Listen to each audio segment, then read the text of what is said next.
A conquista da Terra, o que na maior parte significa tirá-la daqueles que têm uma fisionomia diferente ou narizes ligeiramente mais achatados do que os nossos, não é uma coisa bonita quando você olha demais para ela. O que a redime é somente a ideia, uma ideia que está por trás, não uma pretensão sentimental, mas uma ideia, e uma crença não egoísta na ideia, algo que se pode erguer para depois se curvar diante e oferecer um sacrifício.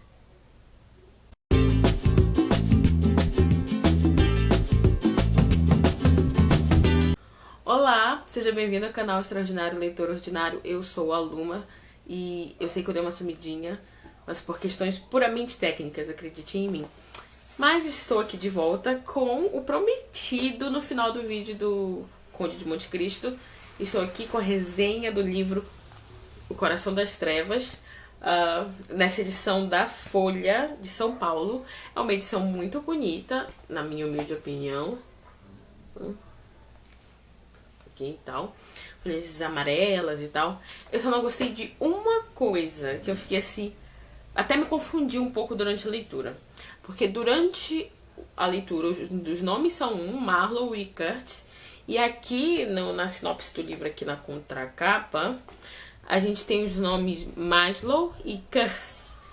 E aí quando apareceu o nome Marlowe na história, eu fiquei, caramba, mas tem um Maslow lá atrás. Será que é irmão gêmeo? Será que é primo? Será que não tem nada a ver? Tem um Marlowe e... Temos Marlowe e Maslow. E, gente, é só uma... Gente, quem fez o produto final era só checar, assim, ó. Os nomes que estão lá e os nomes que estão aqui atrás. E os nomes que estão aqui atrás é que são os errados. É Marlowe e Curtis, os personagens. Mas chega de lero-lero, porque a história em si, mesmo com esse pequeno percalço, é muito boa. Então vamos a ela. Vamos começar com o próprio Marlowe, até eu confundo, sério. Eu passei a leitura inteira me confundindo se era Marlowe ou Maslow, mas enfim, vamos com Marlowe, ok? Então ele é o capitão do navio que está lá no rio Tamisa, assim, de noite, olhando o céu e relembrando. Ele tá parado, assim, o navio. Então ele relembra ali com a tripulação o início de sua carreira profissional. Que ele começa a contar desde criança que ele sempre quis conhecer lugares novos que ainda não tinham sido pisados pelo homem civilizado, digamos assim. E então ele vai contando que quando criança ele gostava de olhar no globo e apontar aqueles lugares que ele um dia pensava em ir. E quando ele cresce, ele realmente faz com que as coisas aconteçam. E aí, então, ele se torna capitão de um navio de uma certa companhia que é exploradora de marfim. Então, o que acontece? Ele precisa chegar até um porto intermediário, para que desse porto intermediário ele vá, então, até como é o destino final, que é a selva, digamos assim. Mas ele descobre que essa viagem dele, ele precisa achar um cara que é um jovem promissor da companhia, que simplesmente decidiu ficar na selva. Então ele já sabe que ele está com essa missão. E o que é legal é que... Quer dizer, o que não é tão legal, digamos assim, é que esse livro ele vai falar pra gente muito da questão da civilização, do imperialismo britânico mesmo, porque essa coisa, esse ideal civilizatório, né? A gente claramente vê no Marlowe, no início da história, ele abraçando, ele comprando essa ideia de que a Inglaterra era superior e ela tinha que exportar, né, essa cosmovisão para as terras que seriam desbravadas, digamos assim. Então essa coisa do progresso, da educação, da modernidade, isso tudo eram coisas que o Marlowe pensava em levar a esse povo, tanto ao povo que estava ali aos derredores do Marfim, sabe, quanto quem estava envolvido na própria exploração. Então ele compra essa ideia. Então ele acha que é uma coisa muito bonita, realmente. É quase que um ato de amor, né? Você chega lá e dizer, tem um sistema de mundo aqui melhor que o seu. Então ele chega lá e essa ideia começa a ruir, que foi exatamente o que eu li no início do vídeo. É justamente isso. Você tem uma ideia muito bonita, que é fácil de ser comprada. O problema é quando você começa a olhar demais para ela. a focar demais nessa ideia. Então o que você vê não é apenas um mero sentimento, mas é algo muito mais feio, né? Que a busca pelo poder passando por cima de várias questões, né?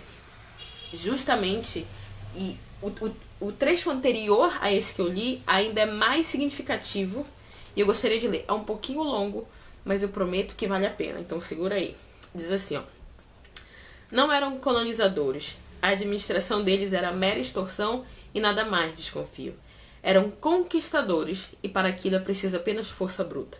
Nada de excepcional quando se tem, pois sua força é somente um acidente que decorre da fraqueza alheia. Agarravam o que podiam e simplesmente porque estava ali para ser agarrado.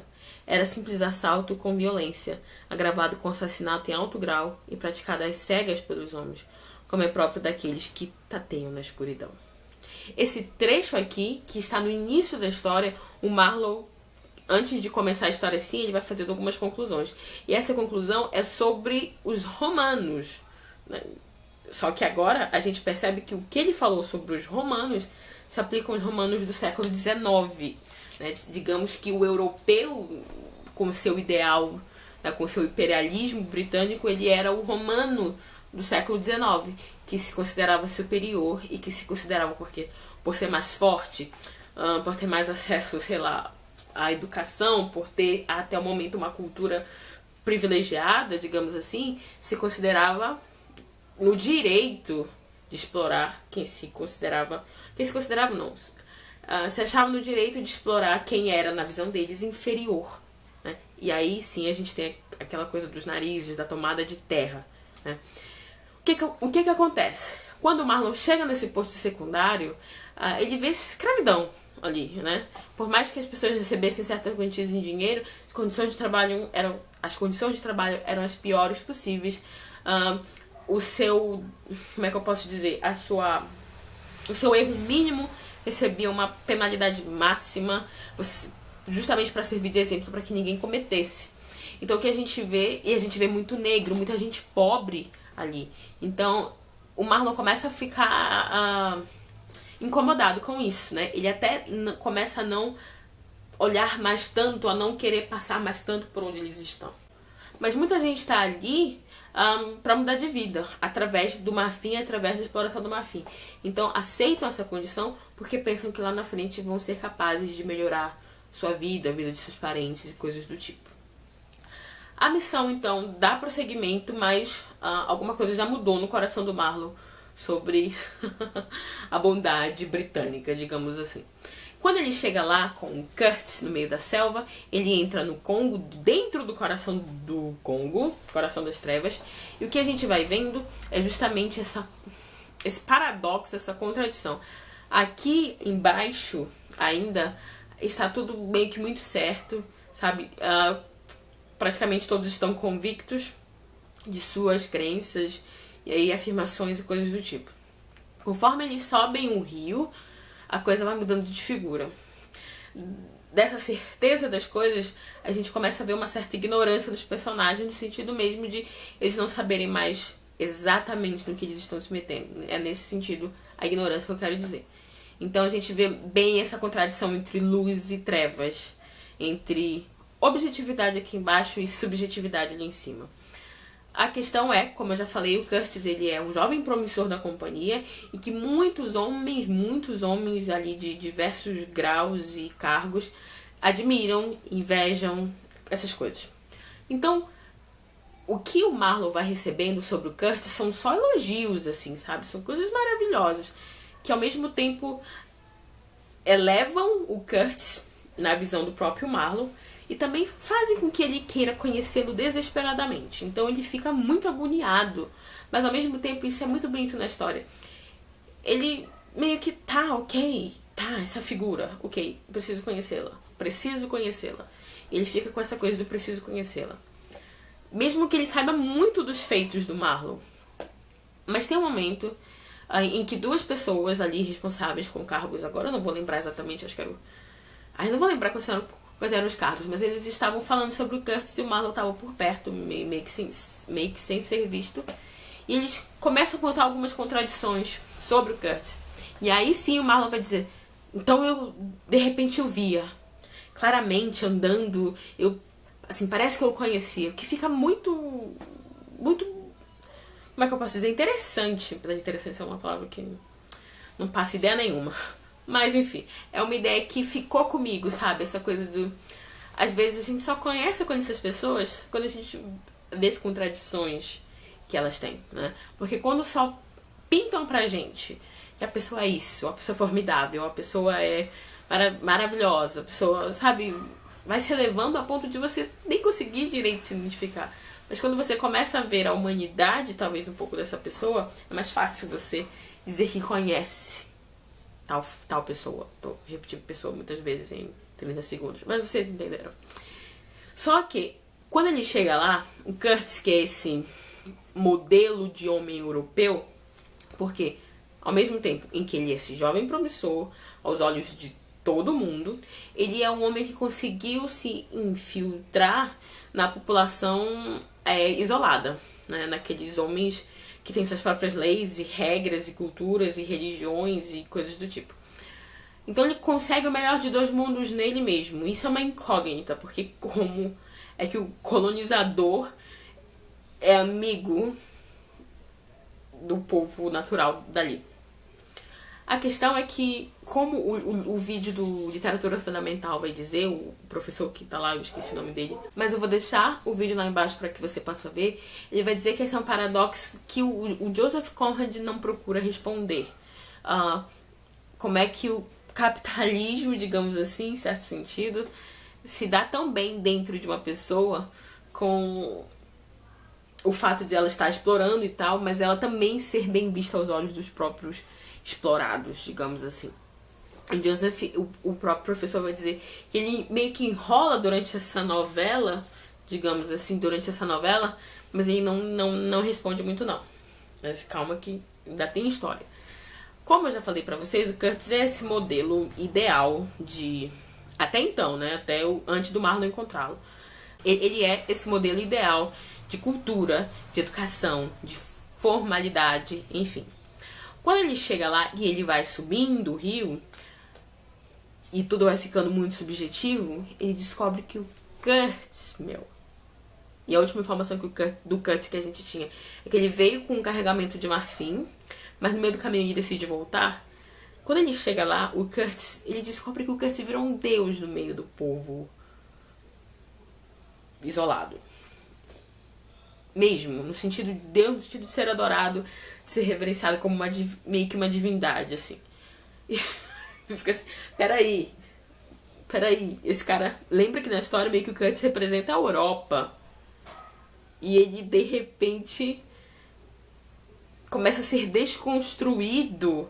É um texto do Alfredo, eu esqueci o resto do nome dele completamente. Vou deixar lá embaixo, é um artigo, na verdade, muito bacana. Ele vai dizer... A Europa começa meio que ser desconstruída, então, ali naquele personagem, porque a gente percebe que o Curtis aderiu. Ele meio que dá uma mudada de lado, assim, e ele quer ficar ali pra ser adorado, porque ele gosta de ser adorado. Descobrimos isso. Inclusive, enquanto eles estavam subindo o rio, adentrando as trevas, eles foram atacados, e ele descobre que o Curtis ordenou o ataque, porque o Curtis realmente quer ficar ali.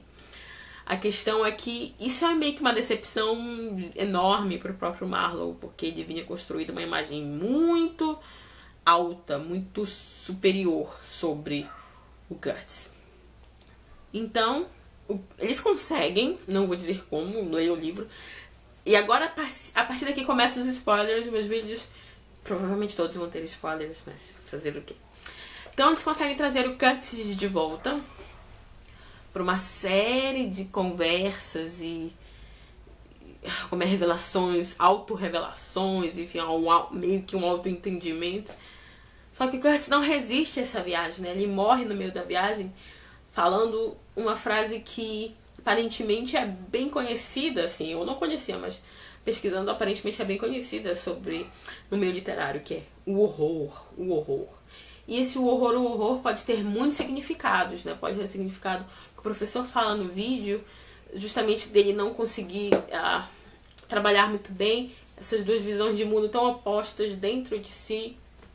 Eu fico pensando, Pode ser o horror dele ter descoberto o que fez ali, sei lá, caído em si, talvez, não sei, né?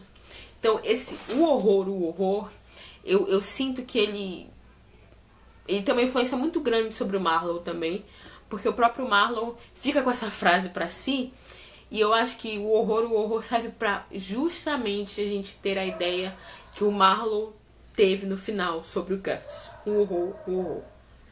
A Europa virou um horror. Voltando à frase do início. Justifica? Você explorar uma terra, mas ao mesmo tempo você trazer o progresso para ela, isso não seria um horror? Agora eu não lembro mais se foi no artigo ou se foi no vídeo, de novo, que é falado que o Marlowe, então, ele decide se apegar à imagem que ele tinha do Curtis antes de conhecer o Curtis. Ao longo da história a gente vai percebendo que ele tem a chance de contar para a noiva do Curtis as suas últimas palavras, né? E ela quer que sejam sobre ela, porque ela acha que o Curtis... Ela vivia pro Curtis, o Curtis vivia pra ela. E ele omite esse horror pra falar o que ela quer ouvir, né? Porque, de repente, ele quer que fique só pra si mesmo, essa desconstrução, essa falência, digamos assim, não é do projeto civilizatório, mas essa falência da integridade desse projeto, né? É um livro, assim, que me deu um trabalho que você não tem ideia, mesmo. É um livro pequeno, mas caramba. E eu vou contar por quê. Agora eu vou falar mais da minha experiência de leitura mesmo. No início do livro, eu li mais ou menos umas 5 páginas. Eu li algo antes de dormir. E beleza, ok, fui dormir. No outro dia eu não lembrava absolutamente nada do que eu tinha lido. Eu falei, não, tá, eu fui antes de dormir. A minha memória não fixou. E eu reli 5 páginas e li mais, sei lá, 5. Quando eu fui reler de novo, eu não lembrava de nada do que eu tinha lido. E mesmo eu entendendo as coisas que eu tava lendo. E foram assim e foi assim, né? Foi assim por quase 30 páginas. Eu ficava assim, meu Deus, esse livro tem mais de 100. O que vai acontecer comigo? Quanto eu vou entender desse livro? Mas ali, pela página 25, quase 30, a história engrenou de vez. Porque é justamente a parte meio que a aventura começa de verdade, assim. E quando eu terminei de ler o livro, eu descobri por que o início não tinha funcionado comigo. Que é uma mudança não só na ordem cronológica dos fatos, é uma mudança no jeito de se contar qualquer história, praticamente. Que ele começa primeiro com as conclusões da aventura. Então ele começa com as conclusões e depois ele parte para a história. Em qualquer livro, você primeiro conta a história e depois você conta a conclusão que você chegou. Então quando você ouve as conclusões sobre uma história que você não conhece absolutamente nada, você fica assim, o que esse cara está falando? Mas quando eu terminei de ler o livro, eu li rapidamente, assim, meio, né? A primeira parte, eu fiquei assim, nossa, agora eu entendi muita coisa que ele quis dizer. Mas não sei, assim, honestamente falando, não sei porquê. Porque eu acho que não funcionou, assim. Não sei se era inovador na época, mas pra mim não funcionou.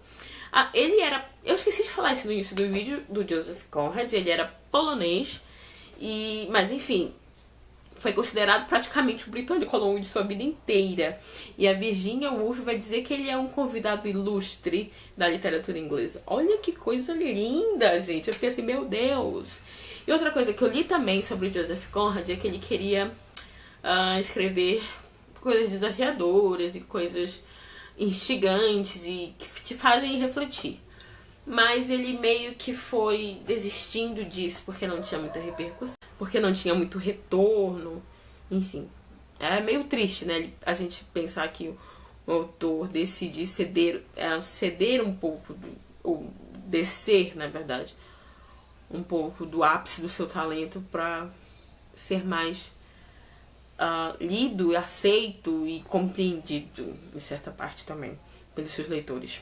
Esse livro me deu um trabalho assim que eu não esperava, mas eu confesso que eu acho que esse livro inaugura uma nova categoria, assim, pra mim, honestamente, que são livros que crescem depois que você termina de ler. Esse livro, eu já li tem um tempo, terminei de ler tem um tempo, algumas semanas, e confesso que quanto mais eu penso sobre, não só sobre os temas que ele aborda, mas sobre a história em si, o desenvolvimento da história, eu fico assim, uau, uau, uau, uau. Então é um livro assim que ele vai se desdobrando mesmo, assim. Então eu realmente considero que inaugurou essa prateleira aí, porque no início eu tava dizendo assim, meu Deus, eu vou odiar esse livro. E eu confesso pra vocês que é uma leitura um pouco confusa mesmo, agora no ponto de vista até cronológico da coisa, porque às vezes ele vai e volta, ele dá mini saltos e volta, é meio estranho isso. É um livro assim que, honestamente falando, eu não sinto que eu terminei legal, assim, no sentido de ter extraído as coisas, assim. Eu acho que ainda ficaram algumas incógnitas sobre a história na minha cabeça, mas nada que uma segunda leitura não resolva daqui a algum tempo. E eu realmente espero ter conseguido passar o que eu entendi, o que eu compreendi e o que eu consegui escrever sobre esse livro, né, um mini roteiro, porque eu espero não ter te confundido no meio. Eu espero ter mais te esclarecido, caso você tenha alguma dúvida a respeito desse livro, de ler ou não, de comprar ou não, do que ter te confundido. Se eu te confundi mais do que eu te esclareci, mil perdões. Mil perdões. Eu estou em dívida com você. Então, é isso e vejo você no próximo vídeo. Sério, vê o próximo vídeo. E, por favor, dê joinha, dê uma mãozinha pra cima e se inscreva no canal. Beijão pra todo mundo. Até mais.